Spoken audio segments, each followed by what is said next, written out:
Assalamualaikum warahmatullahi wabarakatuh. Alhamdulillahirabbil alamin nahmaduhu wa nasta'inuhu wa nastaghfiruh wa na'udzu billahi min shururi anfusina wa min sayyiati a'malina may yahdihillahu fala mudilla lahu wa may yudlil fala hadiyalah.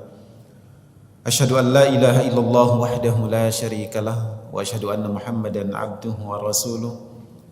Yaqulullahu azza wa jalla ya ayyuhalladzina amanu taqullaha haqqa tuqatih wa la tamutunna illa wa antum muslimun. Ya ayyuhan nasu taqu rabbakumul ladzi khalaqakum min nafsin wahidah wa khalaqa minha zawjaha wa batha minhuma rijalan katsiran wa nisaa'a wattaqullaha alladzi tasaaluna bihi wal arham innallaha kana 'alaikum raqiba.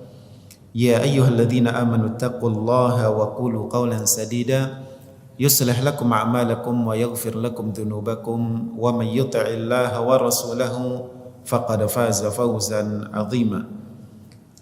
Fa inna ahsanal kalami kalamullah wa khairal huda huda Muhammadin sallallahu alaihi wasallam wa syarral umuri muhdatsatuha wa kullu muhdatsatin fid dini bid'ah wa kullu bid'atin dhalalah wa kullu dhalalatin finnar.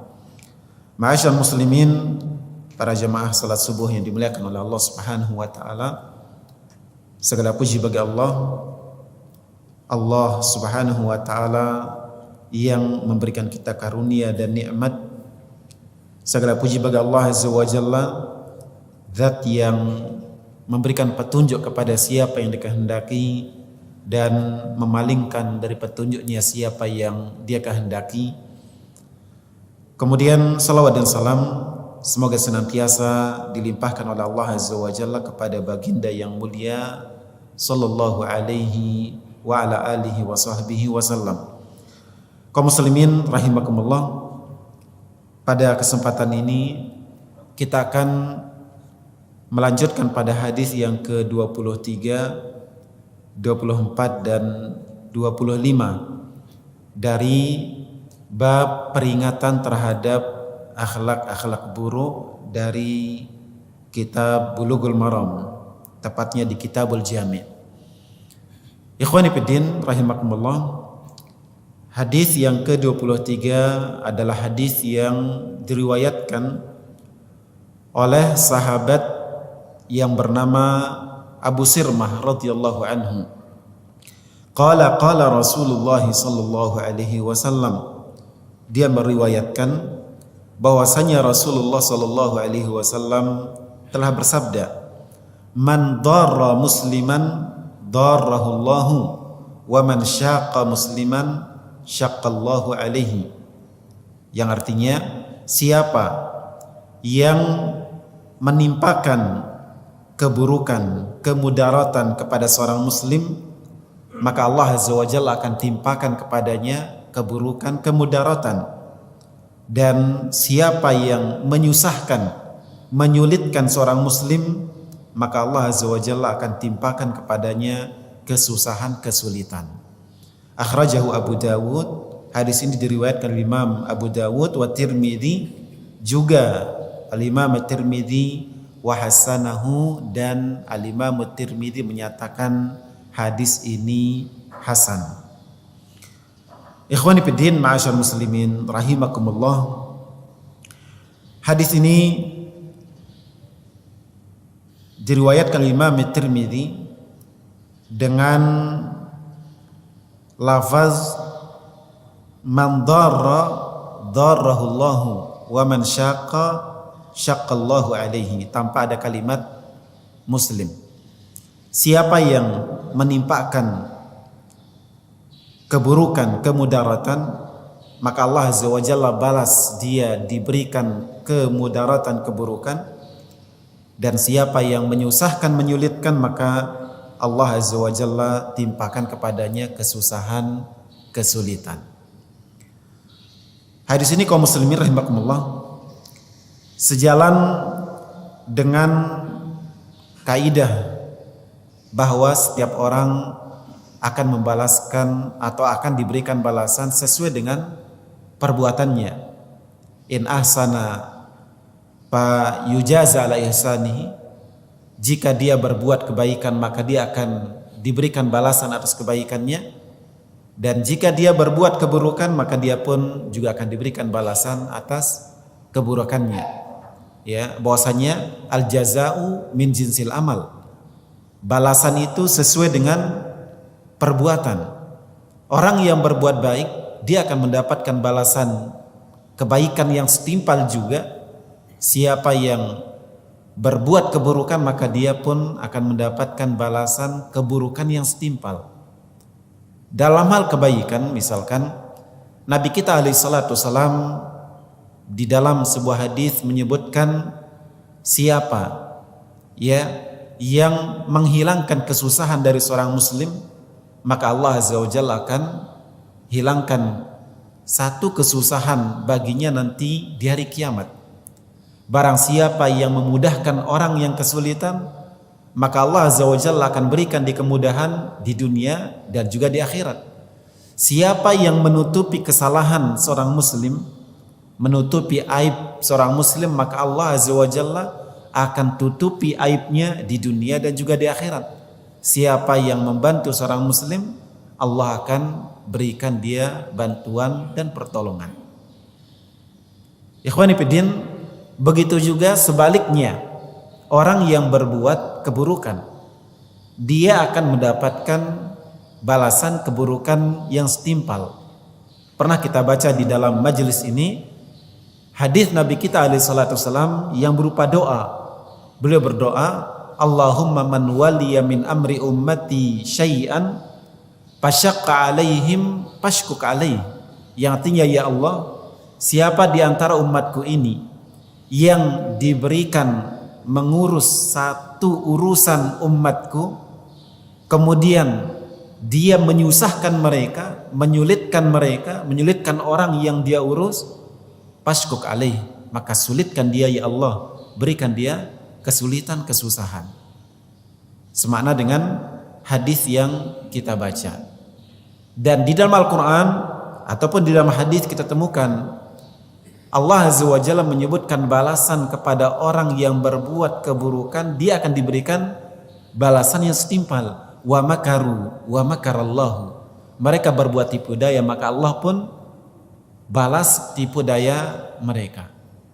Nah, ikhwan fiddin rahimani rahimakumullah, hadis ini peringatan kepada kita semua tanpa terkecuali supaya tidak melakukan keburukan, supaya tidak menimpakan kecelakaan, kemudaratan kepada seorang muslim, bahkan kepada manusia secara umum, kecuali ketika itu dilakukan dengan alasan yang benar.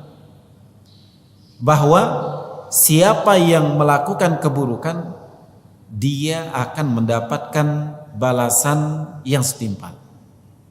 Ikhwani fiddin rahimakumullah, larangan menimpakan keburukan, kemudaratan, kesusahan, kesulitan kepada seorang muslim di dalam hadis ini sifatnya berlaku umum.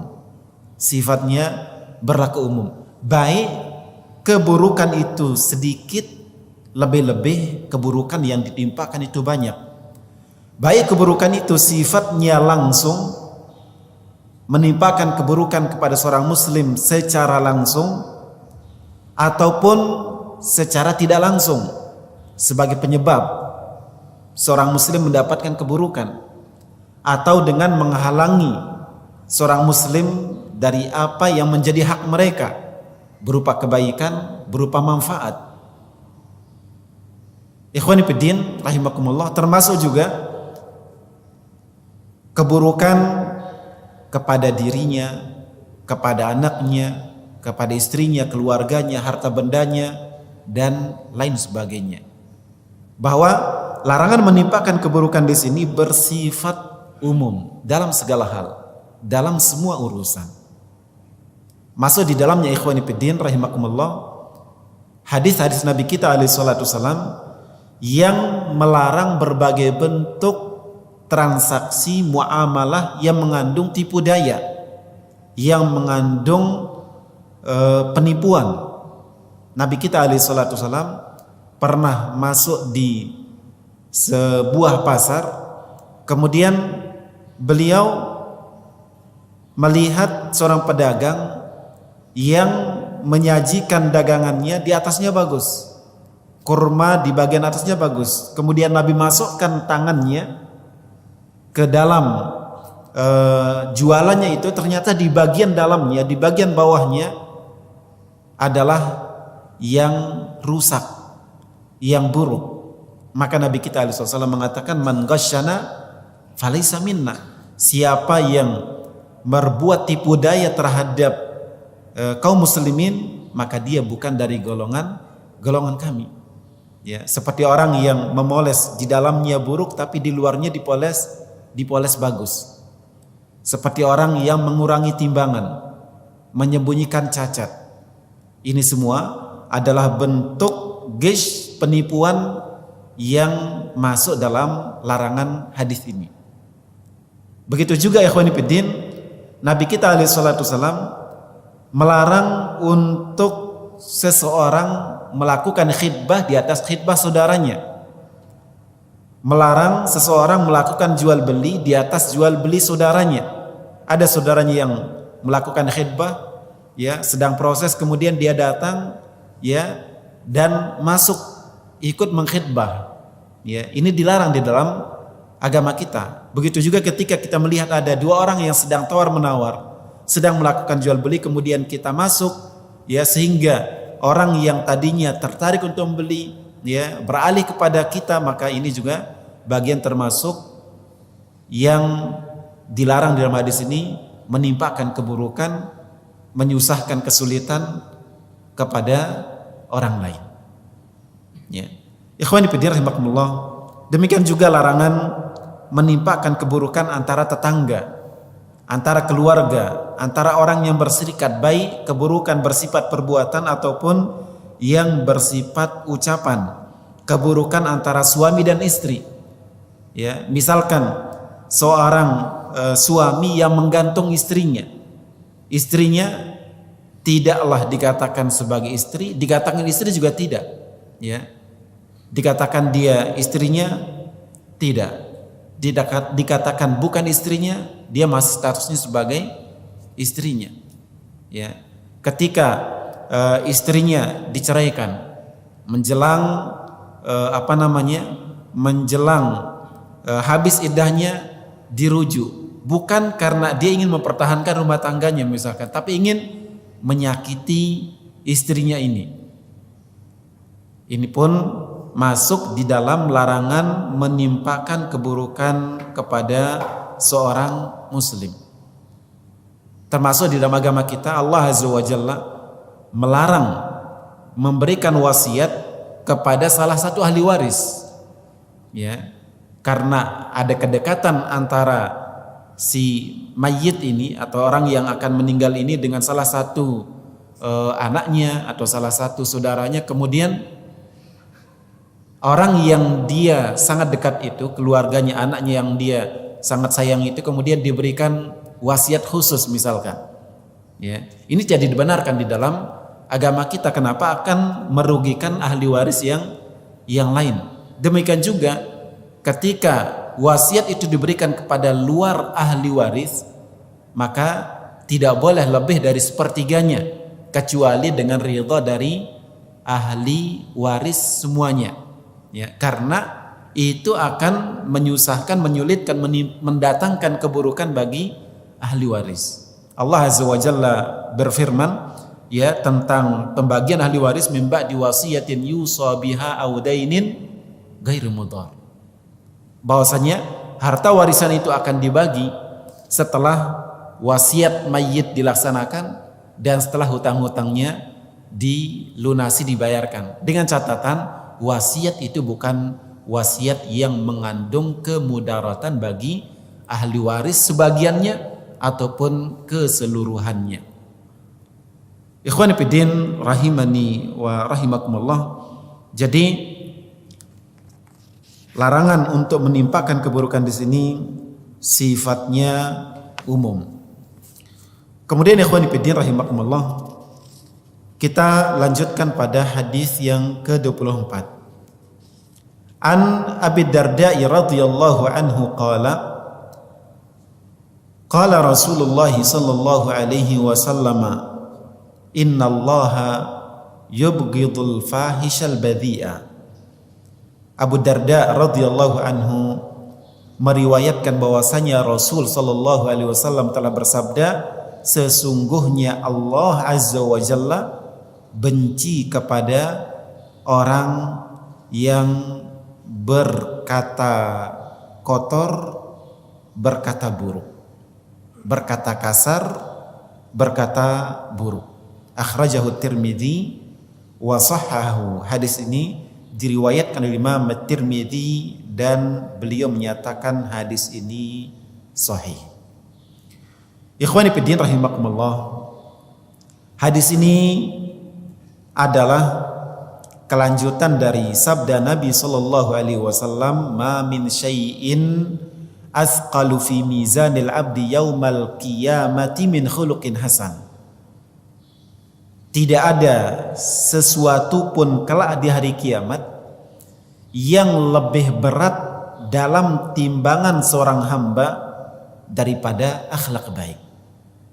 Bahwa akhlak baik adalah amalan yang paling berat timbangannya nanti di hari kiamat.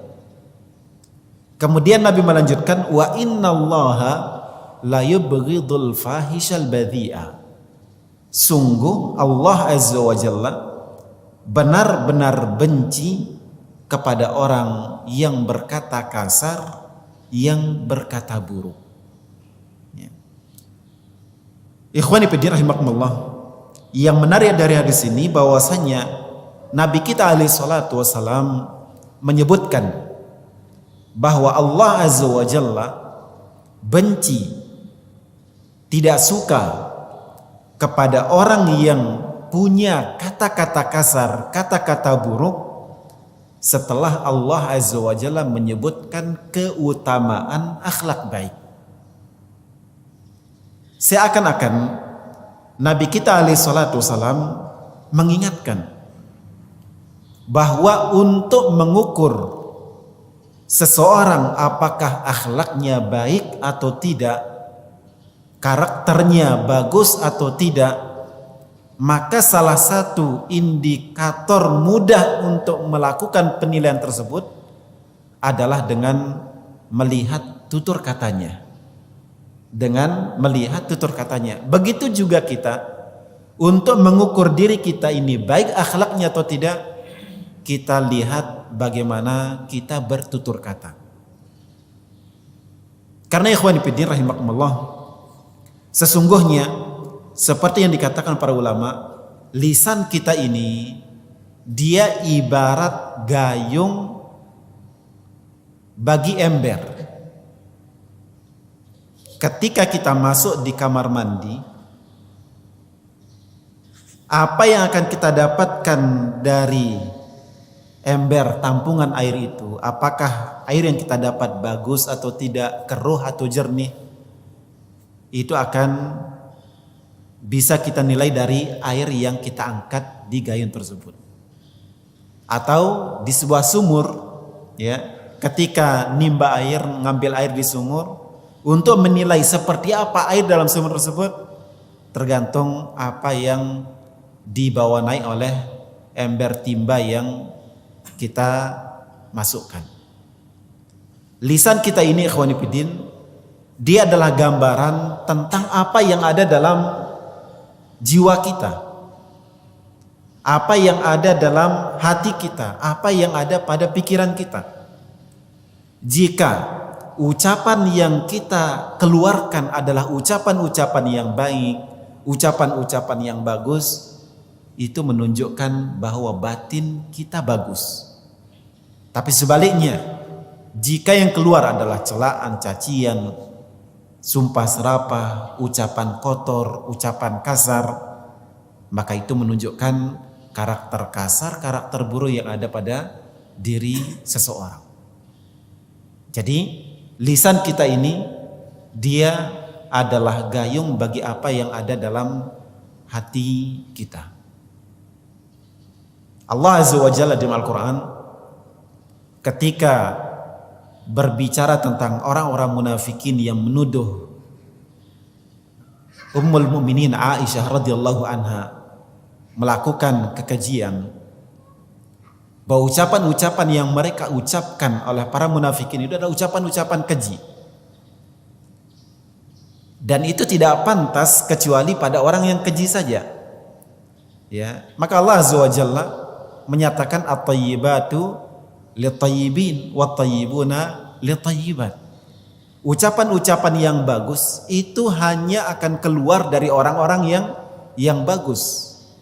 Dan orang yang bagus jiwanya, hatinya tidak pantas kecuali untuk ucapan-ucapan yang bagus.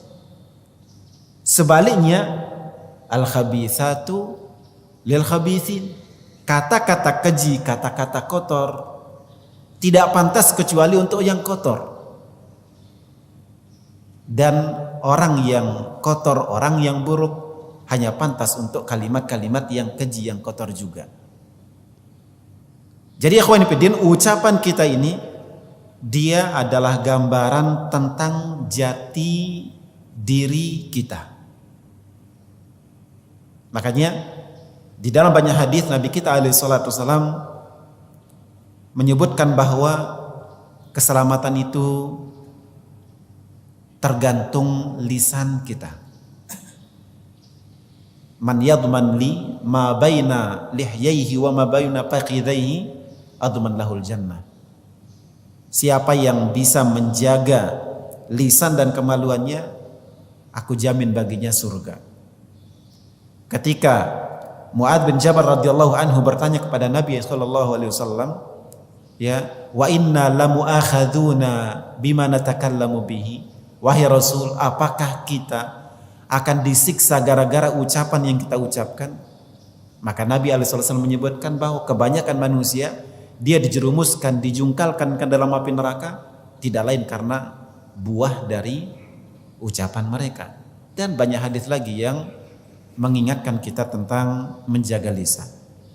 Maka ikhwan fillah rahimakumullah, ketika seseorang memiliki ucapan kasar, ucapan kotor, caci makian, ya, ghibah, namimah, innallaha yubghiduhu, sungguhnya Allah Azza wa Jalla membenci orang tersebut. Ya. Lalu apa yang diharapkan daripada orang yang Allah benci? Karena itu ikhwan fillah rahimakumullah, kita harus berhati-hati dan supaya kita membiasakan lisan kita dengan ucapan-ucapan yang baik. Diriwayatkan bahwa Isa bin Maryam, diriwayatkan bahwasanya Isa bin Maryam ketika sedang berjalan dia bertemu seekor babi. Maka Isa bin Maryam mengatakan, umfud bisalamin, ya, pergilah, mudah-mudahan kamu selamat. Faqil taqulu hadha li khinzir, dikatakan kepada Isa, kamu ucapkan ucapan seperti ini kepada seekor babi. Pertama, dia hewan, binatang. Yang kedua, binatangnya binatang yang tercela. Faqala, maka dia menjawab, inni akhafu an u'awwida lisani al-mantiqas sayyi. Saya ucapkan ini kepada binatang, bahkan kepada babi sekalipun, karena saya tidak ingin melatih lisan saya dengan ucapan yang buruk. Ya. Mungkin kalau kita yang bertemu seekor babi, kita akan usir sambil nyumpak, ya. Itu tidak dilakukan oleh Isa bin Maryam karena dia tidak ingin di kemudian hari kemudian lisannya terlatih dengan itu. Dan lisan ini seperti kata para ulama, dia tergantung bagaimana kita melatihnya. Kalau kita latih dia dengan ucapan-ucapan baik, dia akan terbiasa dengan kebaikan. Tapi sebaliknya, kalau dilatih dengan ucapan-ucapan buruk, maka dia pun juga akan terlatih dengan ucapan yang buruk pula. Kemudian Yunus bin Ubaid pernah mengatakan, "Ma minan nasi ahadun yakunu lisanuhu minhu ala balin illa ra'aitu salaha dzalika fi sa'iri amalihi." Kata beliau, tidak pernah saya melihat seorang pun yang dia memperhatikan ucapannya, dia tidak sembarang berkata, tidak sembarang berucap, tapi dia pikirkan, dia perhatikan setiap kata ucapan yang keluar dari lisannya. Kata Yunus bin Ubaid, kecuali saya melihat semua perbuatannya juga bagus. Orang-orang yang menjaga lisannya, menjaga tutur katanya, akan terlihat juga semua amalnya bagus dan baik. Ibrahim an-Nakhai, seorang tabi'in, mengatakan, yahlakun nasu fi khallatain, fudulul mali wa fudulul kalam. Manusia itu hancur binasa karena dua perangai. Satu, harta yang berlebihan. Yang kedua adalah ucapan yang lebih. Bahwa manusia ini binasanya dengan dua sebab. Karena harta yang melimpah berlebih, dan yang kedua adalah ucapan yang terlalu banyak.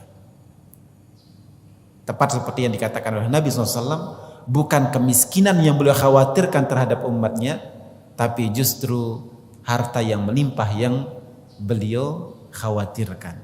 Dan terbukti ikhwani fiddin rahimakumullah, bahwasanya orang dirusak oleh kekayaan lebih banyak daripada orang yang berbuat keburukan gara-gara kemiskinan. Ikhwani fillah rahimakumullah, kemudian kita tutup dengan hadis yang ke-25, dan ini hadis yang semakna dengan hadis sebelumnya.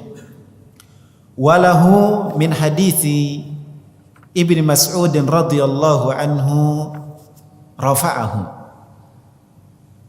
Juga riwayat al-Imam Tirmidzi dari sahabat Abdullah bin Mas'ud radhiyallahu anhu, dan Abdullah bin Mas'ud memarfu'kan hadis ini, menisbahkan hadis ini kepada Nabi.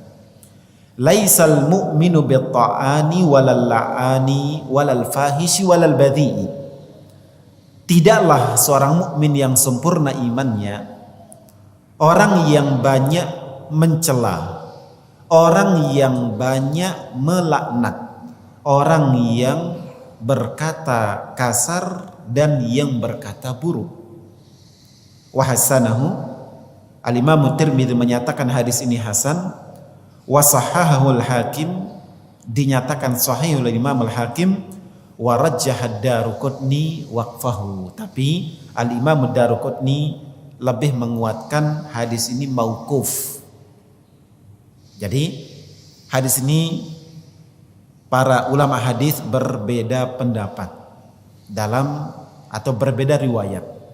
Sebagian meriwayatkannya sebagai hadis marfu dan sebagian yang lain meriwayatkannya sebagai hadis mauquf. Apa beda hadis marfu dan hadis mauquf?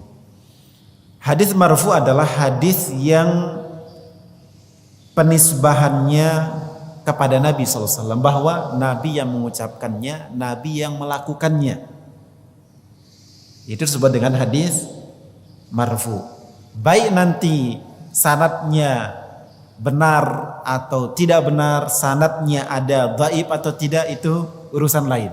Yang penting hadis ini dia sampai kepada Nabi, bahwa yang mengucapkannya adalah Nabi. Kalau berupa perbuatan, bahwa yang mengerjakannya adalah Nabi Sallallahu Alaihi Wasallam. Itu disebut dengan hadis marfu. Dan hadis marfu belum tentu sahih, tergantung sanadnya. Kemudian adapun hadis mauquf adalah hadis yang pengucapnya atau yang mengerjakannya adalah seorang sahabat. Ya.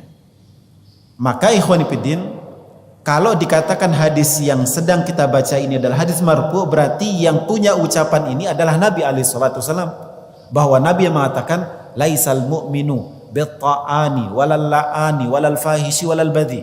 Bukanlah orang yang beriman itu orang yang suka mencela, yang suka melaknat, yang suka berkata kotor, yang berkata buruk.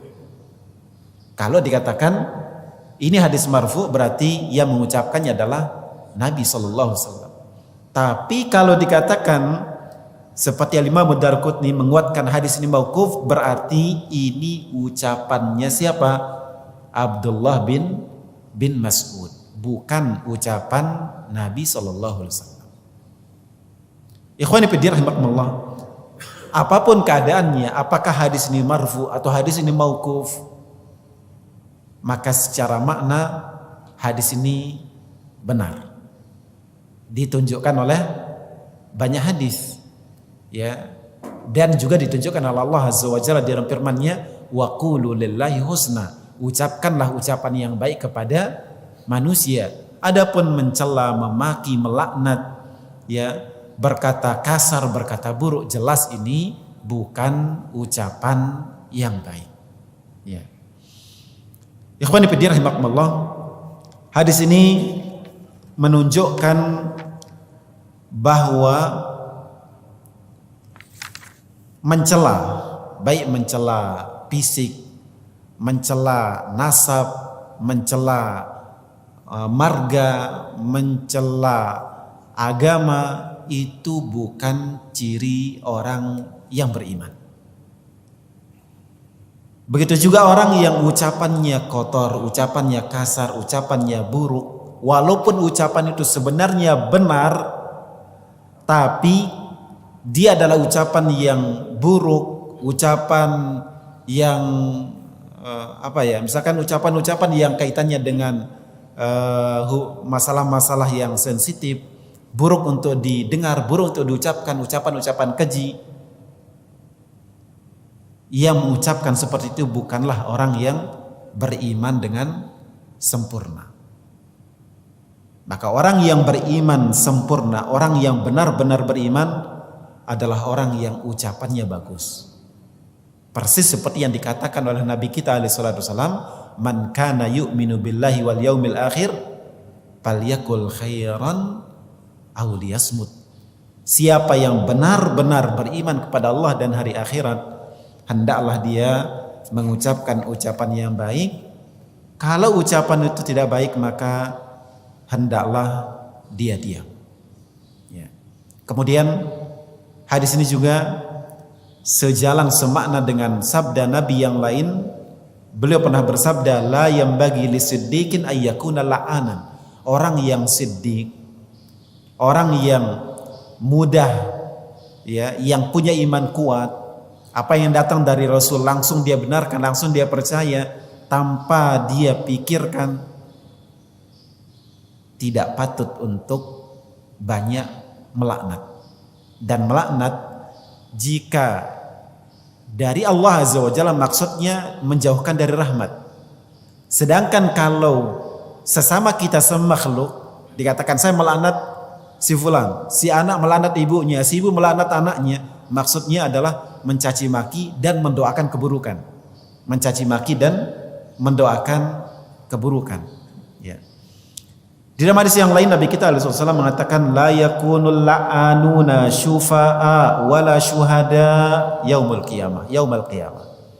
Orang yang suka melaknat, orang yang suka mencaci maki, yang suka berkata kotor, orang yang suka mendoakan keburukan, baik kepada anaknya, kepada orang tuanya, kepada siapa, tetangganya dan yang lainnya. Orang yang suka melaknat kelak hari kiamat tidak akan menjadi pemberi syafaat, tidak akan menjadi saksi. Kelak hari kiamat, ikhwani fiddin, mungkin kita akan menjadi saksi bagi yang lain. Bisa jadi seorang hamba akan menjadi pemberi syafaat bagi yang lainnya. Di hari kiamat ada syafaat, ya. Maka orang yang di dunianya dia suka melaknat, suka berdoa keburukan bagi orang lain, suka mencaci maki, di hari kiamat dia tidak akan termasuk orang yang memberi syafaat. Orang yang, ini semakna dengan hadis yang lain juga, bahwasanya orang yang berbuat baik di dunia, dia juga yang akan bisa memberikan kebaikan bagi orang lain nanti di akhirat. Adapun orang-orang yang suka melaknat, mencaci maki, maka tidak akan menjadi pemberi syafaat. Dan memberi syafaat adalah kedudukan mulia yang akan didapatkan oleh seorang hamba kelak pada hari kiamat. Ikhwani fillah, demikian pembahasan kita pada pagi hari ini. Mudah-mudahan apa yang kita baca dan kita sampaikan berguna, bermanfaat bagi kita semua. Subhanakallahumma bihamdika asyhadu an la ilaha illa anta astaghfiruka wa atubu ilaik. Wassalamualaikum warahmatullahi wabarakatuh.